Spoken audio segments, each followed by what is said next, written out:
Hello everyone. तो चलिए आज का क्लास स्टार्ट करते हैं। और आज का क्लास आपका एसवी बख्शी से idioms and phrases part number 36।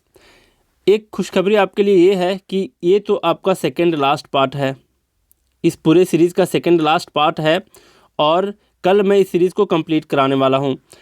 जो लोग नहीं जानते कि टेलीग्राम पर एक ग्रुप है त्रिगीतम 4am क्लब, आप टेलीग्राम पर जाना, सर्च करना है आप पर त्रिगीतम। आपको वहाँ पर डेली बेसिस पे मिलेंगे क्विजेस, प्रीवियस ईयर के क्वेश्चन देखने को मिल जाएंगे प्रैक्टिस के लिए। बहुत ही अच्छा से करवाया जाता है वहाँ पे, आप बहुत खुश होगे देख करके। और जिनको पर्सनली मुझसे गाइडेंस चाहिए, इसको आप ज्वाइन करोगे तो इसके लिए आपको व्हाट्सएप पे मैसेज करना होगा मुझे, आपको कॉल नहीं करना है जब तक मैं आपको कहूँ नहीं। ज्वाइन करने के बाद मैं सबको मौका देता हूँ। अब ज़रा बात करते हैं कि आज का जो फर्स्ट ईडियम या फ्रेज जो है वो क्या है। तो पहला फ्रेज आपका अप एंड डूइंग। क्या इसका मतलब है? तो इसका मतलब है एक्टिव होना। एक्टिव का मतलब सक्रिय होना और फिर कार्यशील होना, है ना, फुर्तीला होना। ये कहलाता है आपका क्या, अप एंड डूइंग। जैसे कैसे इसका सेंस रिफ्लेक्ट होता है ज़रा समझने की कोशिश करना। आप अपने दोस्त को पूछते हो रात में, आर यू अप, क्या तुम जगे हुए हो, ऐसे पूछते हो ना। और फिर किसी को पूछते हो आर यू डूइंग समथिंग, मतलब क्या है कि क्या तुम कुछ कर रहे हो, मतलब जगे हुए हो, आप जागृत अवस्था में हो और कुछ कर रहे हो। इसका मतलब क्या हुआ कि तुम एक्टिव हो। बात समझ में आई?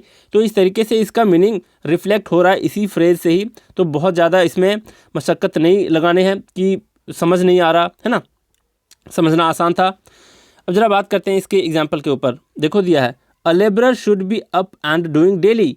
मतलब एक वर्कर को, एक लेबरर को, एक हार्ड वर्कर को, जो एक मेहनती इंसान होता है, उसको क्या होना चाहिए, डेली उसे अप एंड डूइंग होना चाहिए, मतलब एक्टिव होना चाहिए। If he has to earn his living, अगर उसे अपनी आजीविका चलानी है, डेली के जो उसके आजीविका कमाने हैं, तो उसके लिए उसे क्या होना पड़ेगा, अप एंड डूइंग होना पड़ेगा। ठीक, तो अप एंड डूइंग का मतलब हो गया एक्टिव होना। नेक्स्ट है आपका under a cloud. Under a cloud का मतलब होता क्या है? इसका मतलब होता है टू बी अंडर सस्पिशन। मतलब क्या हुआ इसका? तो इसका मतलब संदेहास्पद होना, शंका युक्त होना, है ना।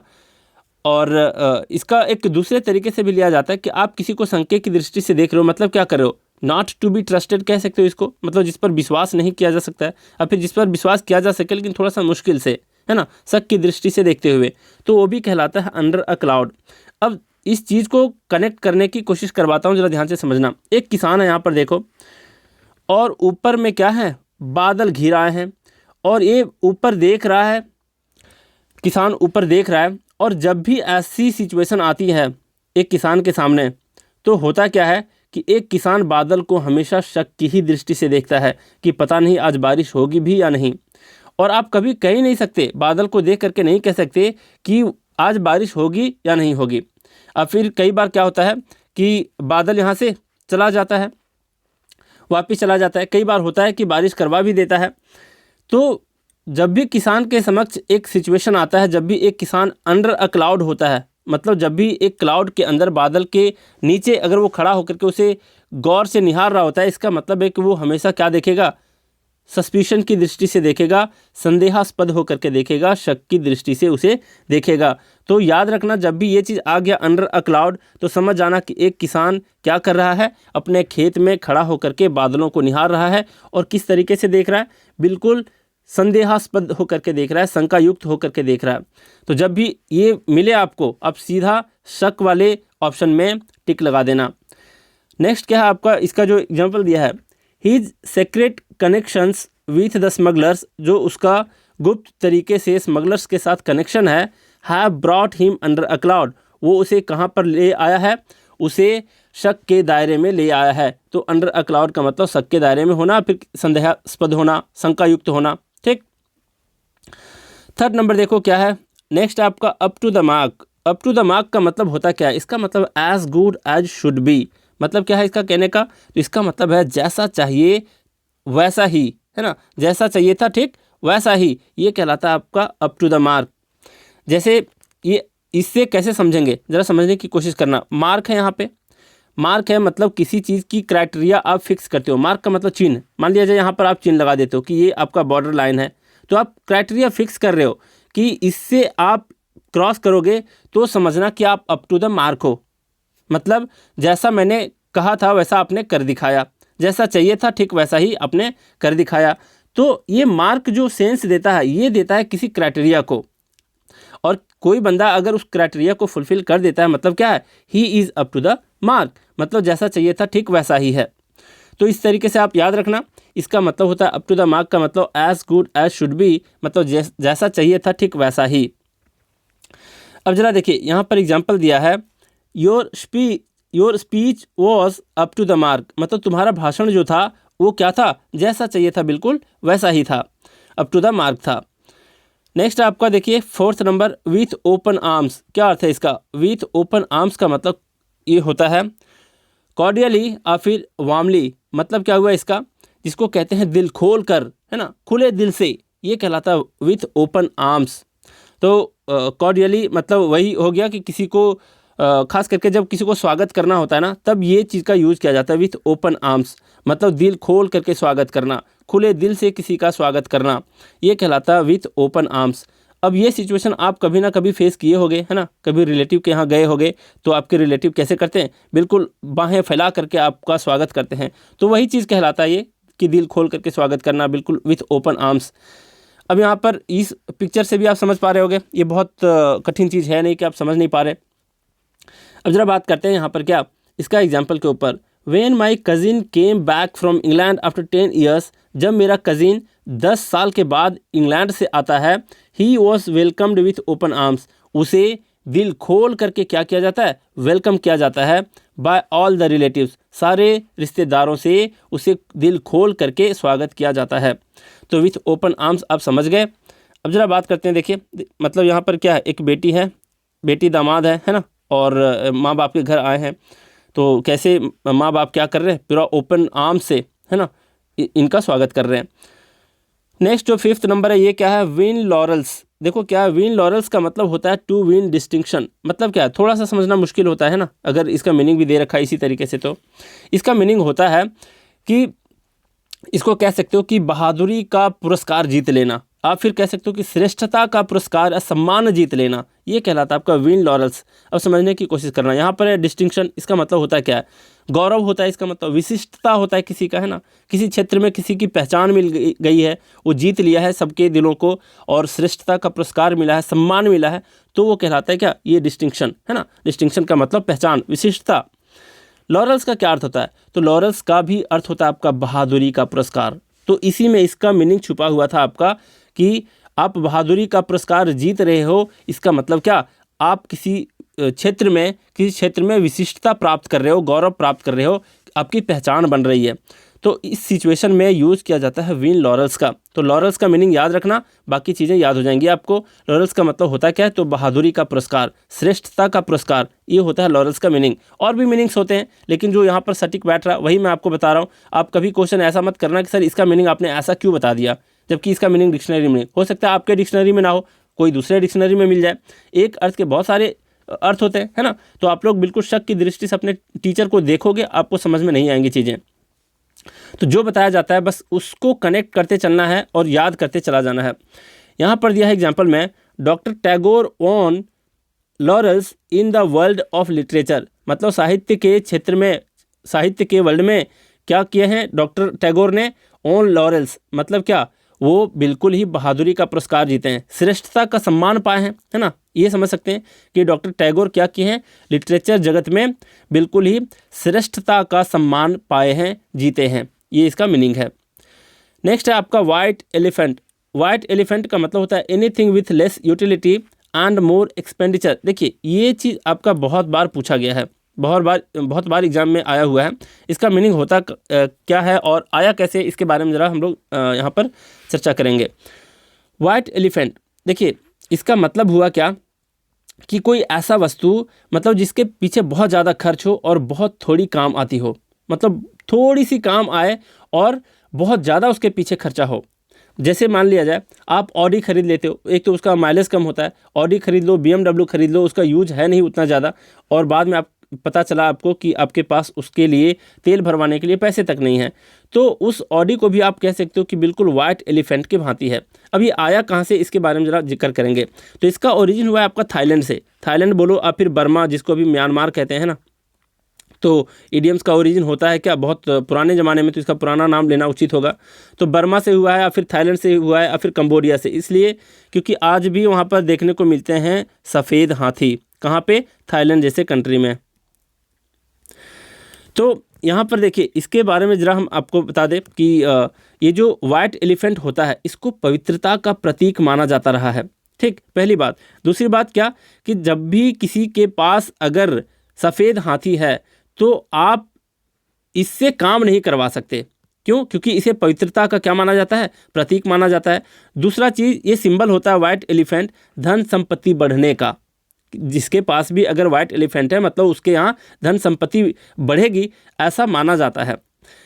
और होता क्या था, कई बारी देखा जाता है हिस्ट्री में कि वहाँ के राजा क्या करते हैं, थाईलैंड के कुछ राजा, पुराने राजा क्या करते थे कि खुश होकर के किसी को क्या कर देते थे, गिफ्ट कर देते थे। क्या? White elephant. अब मान लिया जाए हम जैसे साधारण इंसान को वाइट हाथी, वाइट एलिफेंट मुझे गिफ्ट कर दिया जाए और उसे मैं पवित्र मानते रहूं और धन संपत्ति का प्रतीक मानते रहूं, इससे कोई काम ना लूं, तो आप समझ रहे हो, मतलब हम जैसे कॉमन इंसान के पास तो इस इतने बड़े हाथी को खिलाने के लिए बहुत कुछ नहीं होता। तो इसी तरीके से इसको लिया जाने लगा कि ये तो बहुत कम यूटिलिटी की चीज़ है। मतलब क्या है, कोई भी वस्तु हो जिसका यूटिलिटी कम हो, यूज़ बहुत कम हो और उसके पीछे खर्चे बहुत ज़्यादा हो, तो वैसे चीज़ों को ही कहा जाता है वाइट एलिफेंट।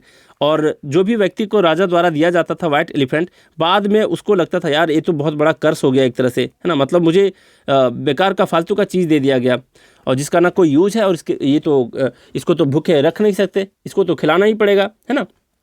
तो इस तरीके से आया है वाइट एलिफेंट का ओरिजिन, और इस मीनिंग में आया है कि इसका यूटिलिटी बहुत कम है और इसके पीछे बहुत ज़्यादा खर्च है। अब यहाँ पर दिया है एग्जांपल में, बहुत सटीक एग्जांपल दिया है, the public sector undertakings. Public sector undertakings देख लो, पीएसयू कंपनी जो होते हैं, जितना भी महारत्ना, नवरत्ना, मिनी रत्ना, ये सारी कंपनियाँ हैं। आप मुझे बताना अगर महारत्ना कंपनियों का नाम आपको पता है तो, जैसे CIL हो गया, तो ये सब जो कंपनी है, सेल हो गया, है ना, तो ये सारी कंपनियां महारत्ना कहलाती हैं। इसी को कहते हैं PSU, पब्लिक सेक्टर अंडरटेकिंग्स, ये सारी कंपनियों को। और इसमें क्या होता है कि जितने भी ऑफिसर होते हैं, जितने भी मैनेजर होते हैं, जितने भी इंजीनियर होते हैं, सबके जो सैलरी होते हैं बहुत ज़्यादा होती हैं। ठीक, तो वही कह रहा है कि the public sector undertakings have proved white elephants to our economy. हमारे इकोनॉमी के लिए कैसा साबित हुआ है? वाइट एलिफेंट की भांति साबित हुआ है। कौन? ये सारी कंपनियाँ। क्यों?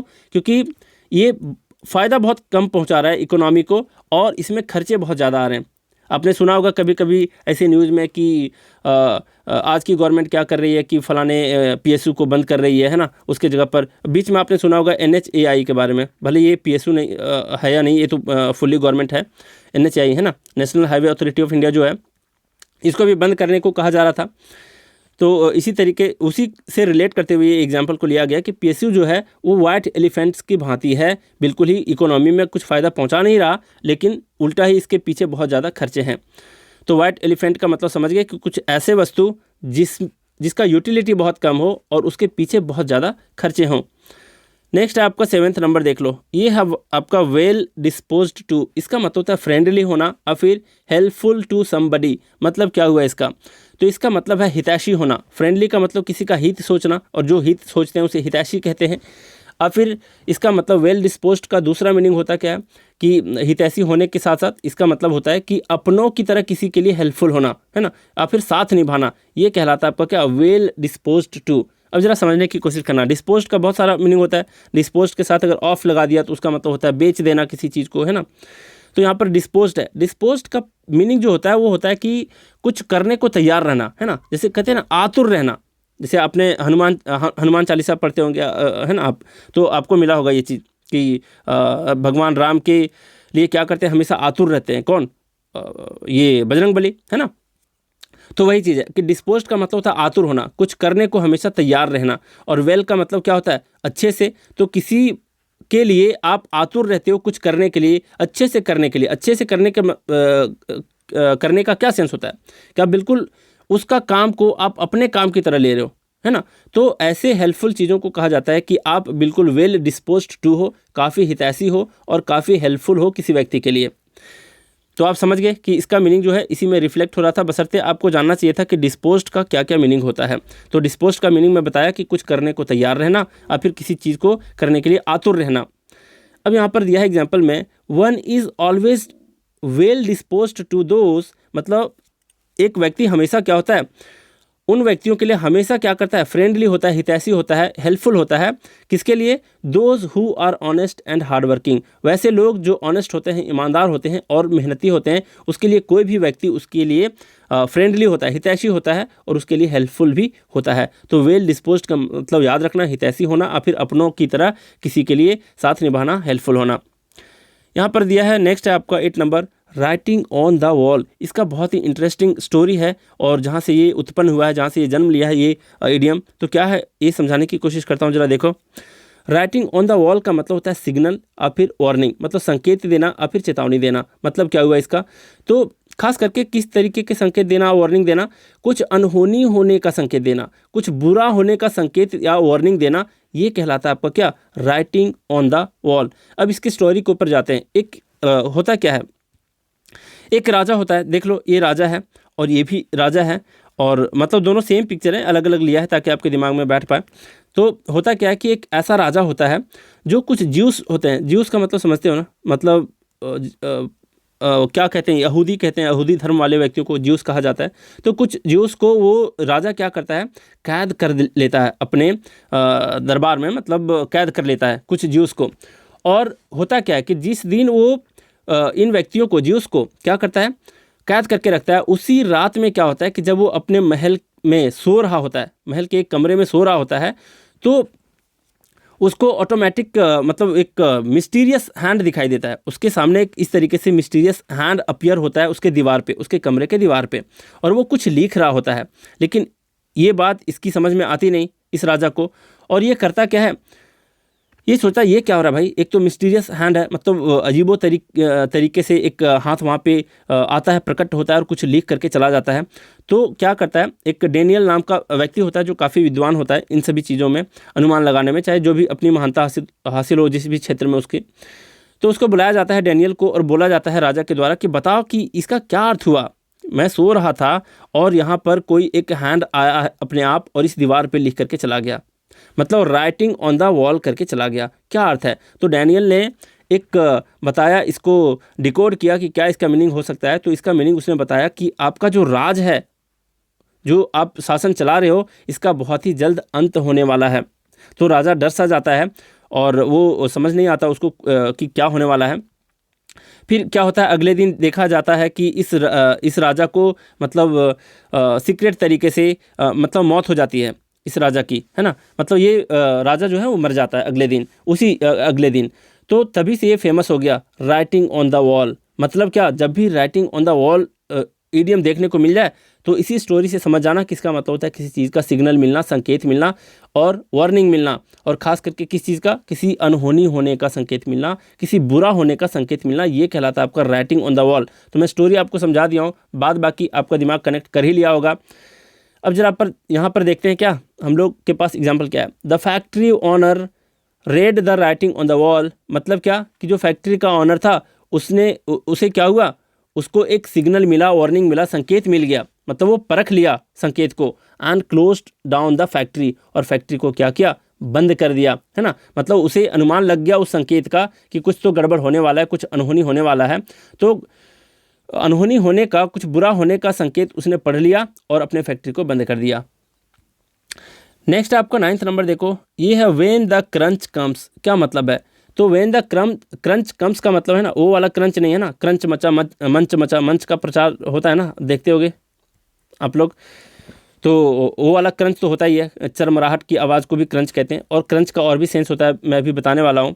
तो व्हेन द क्रंच कम्स का मतलब होता है द मोमेंट ऑफ डिसीजन, मतलब क्या, निर्णायक क्षण बोल सकते हो इसको, है ना, मुश्किल की घड़ी कह सकते हो, जिस समय निर्णय लेना बहुत ज़्यादा क्या होता है, मुश्किल होता है, उस वक्त को ही कहा जाता है द मोमेंट ऑफ डिसीजन। निर्णायक क्षण, मुश्किल की घड़ी, संकट का समय, यही कहलाता है आपका क्या, द मोमेंट ऑफ डिसीजन। और यही मीनिंग देता है क्या, व्हेन द क्रंच कम्स। कैसे आया है जरा समझने की कोशिश करना। तो क्रंच का मतलब तो एक चरमराहट की आवाज़ होती है, और इसका जो दूसरा मीनिंग होता है वो क्या होता है, इसका मतलब होता है संकट का घड़ी, जिसको क्रिटिकल बोल सकते हैं ना, क्रिटिकल सिचुएशन को कहा जाता है क्या, क्रंच। तो क्रंच का मतलब ही होता है ऐसा मोमेंट जो बिल्कुल संकट का घड़ी हो।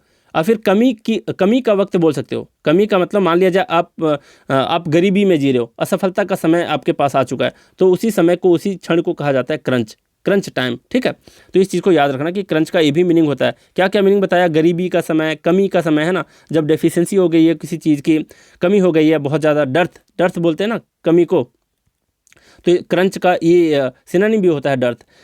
और उसी को कहते हैं संकट के वक्त, कमी का वक्त, असफलता का समय, गरीबी, है ना, तो ये सारी घड़ियों को कहा जाता है क्रंच। तो इसी में आपका क्या था कि जब क्या हो, संकट की घड़ी आता हो, तो देखो ये आपके सामने साफ साफ दे रहा है ना, मतलब सेम मीनिंग दे रहा है, तो आपको ज़्यादा सोचने की ज़रूरत नहीं थी। बस मेरा काम था सोचवाना आपसे कि क्रंच का मतलब होता क्या है, बाद बाकी आप खुद कनेक्ट कर पाए होगे और बता दिया मैं। यहाँ पर एग्जाम्पल दिया है, ब्रेव पर्सन्स नेवर डेस्पेयर, मतलब ब्रेव पर्सन जो बहादुर लोग होते हैं वो कभी भी उदास नहीं होते। व्हेन द क्रंच कम्स, जब भी मुश्किल की घड़ी आती है। ठीक, तो व्हेन द क्रंच कम्स का मतलब होता है मुश्किल की घड़ी आना, और फिर संकट का वक्त आना, और फिर निर्णायक क्षण होना। नेक्स्ट आपका विली नीली। देखिए विली नीली को समझने के लिए हम लोग क्या कर सकते हैं कि इसका रूट वर्ड को समझ सकते हैं, लेकिन रूट वर्ड समझने से फ़ायदा है नहीं, क्योंकि वो रूट वर्ड आपके काम आएंगे नहीं कभी, तो उसको छोड़ ही दो। मैं आपको एक तरीका बता दूंगा ताकि आपके दिमाग में एक इमेजिनेशन क्रिएट हो जाए और आप उस चीज़ को याद रख पाओ और बिल्कुल नहीं भूलोगे, आपको पता भी है। तो विली एंड नीली का मतलब होता क्या है, तो इसका मतलब होता है वेदर वन विशेस और नॉट, मतलब क्या, कोई माने या ना माने, यही है। विश का मतलब मानना, चाहना, कोई चाहे या ना चाहे, या फिर कोई माने या ना माने। तो ये किस सेंस में होता है, ज़बरदस्ती के सेंस में आ रहा है ना, कोई माने या ना माने। तो विली नीली जहाँ भी मिल जाए तो समझ आना, इसका मतलब होता है ज़बरदस्ती के सेंस में, कि तू मान या ना मान, तू चाह या ना चाह, मैं तो चाहूँगा ही, है ना, इस सेंस में। तो ज़रा देखो इसको समझेंगे कैसे, कैसे याद रखेंगे। तो देखिए दो बंदे हैं, एक बंदा है जिसका जो बॉयफ्रेंड होता है किसी का, और नीली, नीली नाम की एक लड़की होती है, इसकी जीएफ होती है, और ये विल्ली जो है इसका क्या है, बीएफ है, बॉयफ्रेंड है। ठीक, विल्ली नीली, है ना, नीली पिल्ली जो भी बोलो, लेकिन पिल्ली मत बोलना, बस पिल्ली बिल्ली जो भी लड़कियों के लिए यूज जो भी किया जाता है। तो विल्ली का मतलब क्या, ये बॉय है, और नीली जो है एक गर्ल है, दोनों आपस में क्या है, विल्ली जो है बहुत चाहता है इसको, है ना, और ये थोड़ा सा मानती है कि ये मेरा बॉयफ्रेंड है, लेकिन कम चाहती है। तो ये क्या कहता है कि तू मानो या ना मानो, है ना। तो इस तरीके से याद रखो कि विल्ली नाम का एक बंदा अपनी नीली नाम की लड़की को मना रहा है कि तू चाहे या ना चाहे, मैं तो तुम्हें चाहूँगा ही, तू माने या ना माने, मैं तो तुम्हें मनवाऊंगा ही, है ना। तो ये ज़बरदस्ती वाली बात हो गई। तो विल्ली नीली से याद रखना, जब भी एग्जाम में दिख जाए तो समझ जाना कि विल्ली बॉयफ्रेंड है, जो इसे कह रहा है नीली से कि तू चाहे या ना चाहे, और फिर तू माने या ना माने, है ना। तो थोड़ा सा गाने भी गुनगुना लेना बीच में एग्जाम के दौरान, है ना, मूड फ्रेश हो जाएगा। और इन दोनों को देखते ही आपको क्या करना है कि तू माने या ना माने, तू चाहे या ना चाहे पर टिक लगा देना है, सीधी सी बात। अब यहाँ पर दिया है एग्जाम्पल में, विली नीली, चाहो या ना चाहो, और फिर वो चाहे या ना चाहे, she has to agree to the views of her husband all the time, मतलब सारे समय उसे क्या करना पड़ता है, शी हैज़ टू, उसे करना पड़ता है, अग्री होना पड़ता है, किसके व्यूज़ से, उसके हस्बैंड के व्यू से, भले ही वो माने या ना माने, विली नीली। ठीक, तो आप समझ गए। अब जरा बात करते हैं 11th नंबर, ये दिया है विंडो शॉपिंग। इसका क्या सेंस होता है, क्या अर्थ होता है। विंडो शॉपिंग का मतलब है to look at goods displayed but not for buying, मतलब क्या, जैसे होता है ना, आप मान लिया जाए कभी मॉल घूमने जाते हो, आपको कुछ नहीं खरीदना होता, लेकिन फिर भी क्या जाते हो, आंख सेकने, है ना। तो वही सेंस में यहाँ पर भी है कि लोग खरीदने के लिए नहीं जाना, क्या करने जाना है, तो वहाँ पर जाना है वस्तुओं को देखने के लिए, आंख सेंकने के लिए कह सकते हो, है ना। तो इस तरीके से डिस्प्लेड किया जाता है, आप देखे होगे मॉल वगैरह में, शॉप वगैरह में, है ना, देखते होगे। कुछ लोग खरीदेंगे नहीं, लेकिन ज़रूर देखेंगे, और देखना भी चाहिए, क्यों ना देखें भाई। सुंदरता किसको पसंद नहीं है, कुछ लोगों को नहीं पसंद होता है। मान लिया जाए कहीं पर एक सुंदर सा बाइक खड़ा है और एक बंदा आता है उसमें खरोच लगा के चला जाता है, तो ऐसे बंदे जो होते हैं ना, उसको कभी भी सुंदरता से प्रेम नहीं होता, वो खरोच लगाएगा ही लगाएगा हर एक सुंदर चीज़ों में। तो ऑलमोस्ट मैक्सिमम लोगों को क्या होता है कि सुंदरता से बहुत प्रेम होता है। जैसे वीडियो कैसा है कैसा नहीं है, उसे समझ आई बात या नहीं आई, और कुछ लोग इरिटेट माइंडिंग होते हैं, मतलब उसका माइंड जो होता है पूरा इरिटेशन से भरा रहता है हर वक्त, वो जाएगा वीडियो देखेगा नहीं, सीधा डिसलाइक ठोक देगा। तो ऐसे बंदे जो होते हैं ना, दूसरों के जो मेहनत है उसको महत्व नहीं देते हैं, उसे सुंदरता पसंद ही नहीं है, डिसलाइक ठोको जहाँ देखना है। तो कहने का मतलब ये है कि चलो बातों में मैं कुछ काफ़ी ज़्यादा बता देता हूँ बीच बीच में। तो यहाँ पर क्या है, विंडो शॉपिंग का मतलब होता है कि आप खरीदने के लिए नहीं गए हो, क्या करने गए हो, जो भी गुड्स जो लगे हैं, वस्तु लगे हैं डिस्प्ले में, उसको देखने के लिए गए हो। तो विंडो शॉपिंग का मीनिंग जो होता है ये होता है प्रदर्शनी में लगे वस्तुओं को देखना, खरीदना नहीं, देखना, है ना। किसको देखना? प्रदर्शनी में लगे हुए वस्तुओं को देखना। अभी आया कहाँ से इसके बारे में ज़रा बता दूँ। तो ये जन्म लिया है कुछ इंग्लैंड के मर्चेंट्स से। मर्चेंट्स का मतलब जो व्यापारी लोग होते थे वो क्या करते थे, एक बड़ी सी गाड़ी में अपने सामान को लाते थे और उसमें विंडो रखते थे जिसमें ग्लास लगे होते थे ताकि लोग अच्छे से देख पाएँ हमारे वस्तुओं को। और उसमें से भले कुछ चीज़ें डमी हो, डमी मतलब समझ रहे हो, मतलब आप मोबाइल शॉप में जाते हो तो आपको डमी फ़ोन दिखाया जाता है कि इसी तरीके का होता है, वो रियल नहीं होता, वो डमी होता, डुप्लीकेट होता है और बिल्कुल हूबहू देखने को मिलेगा आपको। तो उस तरीके से क्या करते थे वे मर्चेंट लोग जो इंग्लैंड के थे, वो अपने शॉपिंग स्टोर के फ्रंट में ही, मतलब अगर वैन लेकर के आए हैं, शॉपिंग स्टोर बना करके लाए हैं, तो वो खिड़की बना करके रखते थे ताकि लोग देखें और इशारे से कहे कि ये मुझे चाहिए और उसे वापस देते थे। तो यही मतलब है विंडो शॉपिंग, विंडो लगा करके रखते थे अपने शॉपिंग स्टोर में, ठीक। तो इस तरीके से आपको ध्यान देना है, इस तरीके से नहीं, मतलब ये रियल इसका ओरिजिन है। तो विंडो शॉपिंग का मतलब भी होता क्या है, तो प्रदर्शनी में लगे वस्तुओं को देखना, खरीदना नहीं, ठीक। अब जरा बात करते हैं इसके एग्जाम्पल के ऊपर। यहाँ या though I did not have any mind to make purchases, मतलब यद्यपि मेरा कोई मन नहीं था कुछ खरीदने का, I just went out window shopping in the evening, मतलब मैंने क्या किया, सिंपली मैं बाहर गया, किस लिए, विंडो शॉपिंग करने के लिए, इवनिंग में। विंडो शॉपिंग का मतलब क्या, प्रदर्शनी में लगे हुए वस्तुओं को देखने के लिए गया, खरीदने के लिए नहीं, मतलब आंख सेकने के लिए गया, है ना। अगर हमारे शब्दों में कहा जाए तो शाम में क्या करना, खरीदने के लिए नहीं, आंख सेकने के लिए जाना, ठीक। तो विंडो शॉपिंग का मतलब समझ गए, कुछ खरीदना नहीं, बस देखने जाना, ताड़ने जाना, है ना, समझ गए। अब देखो यहाँ पर क्या है, वेयर एंड टेयर, क्या मतलब होता है, वेयर एंड टेयर का मतलब होता क्या है, एक वियर होता है जिसका मतलब पहनना होता है, लेकिन इस वेयर का मतलब होता क्या है, तो इस वेयर का मतलब होता है घिस जाना, किसी चीज़ का यूज करते करते कोई चीज़ घिस जाता है ना, तो उसको कहते हैं वेयर। टेयर का मतलब होता क्या है, तो इसका मतलब होता है फट जाना, तो इसका मतलब घिस जाना और इसका मतलब फट जाना। तो वेयर एंड टेयर का मतलब होता क्या है, डैमेज कॉज्ड बाय यूज़, मतलब यूज करते करते किसी चीज़ का घिस पीट जाना, टूट फट जाना, यही कहलाता है वेयर एंड टेयर। तो अगर आपको पता है कि वेयर का मतलब क्या है, टेयर का मतलब क्या है, तो आप आसानी से क्या कर सकते, इसको आसानी से टिक लगा पाते।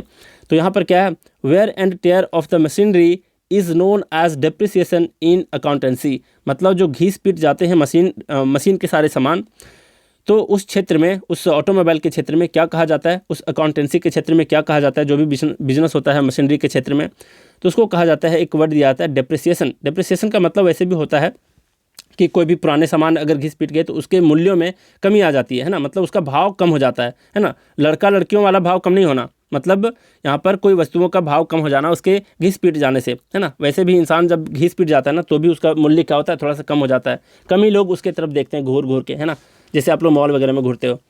तो सबके साथ आना है ये वक्त, है ना, इसलिए थोड़ा सा ईगो वगैरह कम रखा करो भाई और मज़े में रहा करो।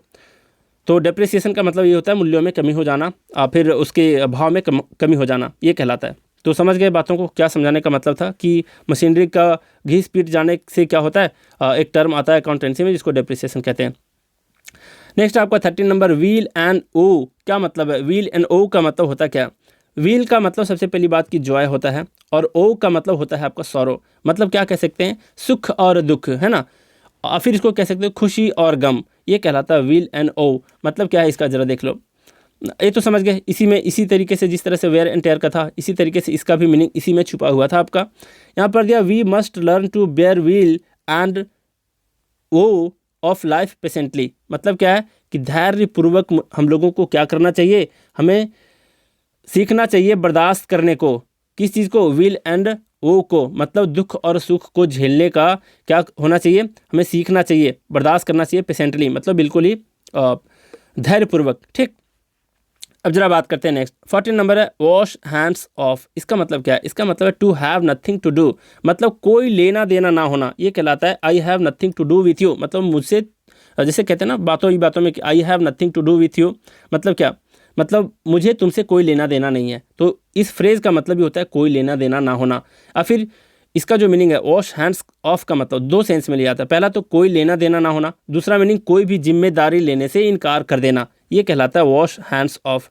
जैसे आपने कभी सुना होगा हिंदी में ही कि यार मैं उस बंदे से ना हाथ धो दिया, मतलब हाथ धो दिया का क्या मतलब, अब उससे कोई लेना देना नहीं है, कोई भी जिम्मेदारी नहीं है। तो ये हाथ धोना ये आया कहाँ से, इसके बारे में आपको बताता हूँ। तो ये आया है एक चर्च के एक फादर से। तो कैसे आता है, वहाँ पर एक रिचुअल बना दिया जाता है कि जब भी कोई फादर अपनी जिम्मेदारी को वहन करने के मतलब सक्षम ना हो तो क्या किया जाता है। मान लिया होता है ना किसी के साथ भी ऐसा वक्त आता है जब वे बूढ़े हो जाते हैं, जिम्मेदारियों से छुटकारा पाना चाहते हैं, तो वहाँ रिचुअल बना दिया गया कि इस चर्च में जब भी कोई बूढ़ा हो जाएगा, वो अपनी जिम्मेदारी को नहीं संभाल पाएंगे, तो क्या किया जाता था, उनके सामने एक बाउल लाया जाता था जो एक पानी से भरा होता था और वो सेक्रेड पानी होता था, होली वाटर कह सकते हो उसको, तो वैसा वाटर हुआ करता था। और कहा जाता था कि आप इस बाउल में क्या करो, अपने दोनों हाथ को धो लो, तो इसका मतलब हो जाता था कि आपने आज से जिम्मेदारियों से छुटकारा ले रखा है। बात समझ में आई। तो ये रिचुअल हुआ करता था, पवित्र जल को लाया जाता, हाथ धुलवाया जाता, तो समझ लो कि वे क्या, उनका अब उस वहाँ से कोई लेना देना नहीं है, जिम्मेदारियों से लेना देना नहीं है। तो इसका मतलब है वॉश हैंड्स ऑफ का मतलब क्या, कि कोई लेना देना ना होना, कोई भी जिम्मेदारी लेने से इनकार कर देना, ये कहलाता है क्या, वॉश हैंड्स ऑफ। समझ गए होगे, दिमाग में चर्च भी आ गया होगा, फादर भी आ गया होगा, चर्च वाला है ना, और बाउल भी आ गया होगा जिसमें क्या किया गया था, एक होली वाटर को रखा गया था इसमें, और इसमें हाथ को धुलवाया गया था। ठीक, अब यहाँ पर दिया है एग्जाम्पल में, I have washed hands of your affairs, मतलब मैंने तुमसे तुम्हारे अफेयर से क्या किया, हाथ धो लिया। अफेयर कहने का मतलब है तुम्हारे काम काज से हाथ धो लिया, है ना, तुम्हारे मामलों से, क्रियाकलाप से क्या किया, हाथ धो लिया। अफेयर्स का मतलब होता है किसी का पर्सनल मामला, क्रियाकलाप, है ना, पर्सनल अफेयर जो कहते हैं, उसके कारोबार से मैंने क्या किया, हाथ धो लिया। मतलब क्या हुआ इसका, कि मैंने मेरा कोई लेना देना तुम्हारे अफेयर से अब नहीं है,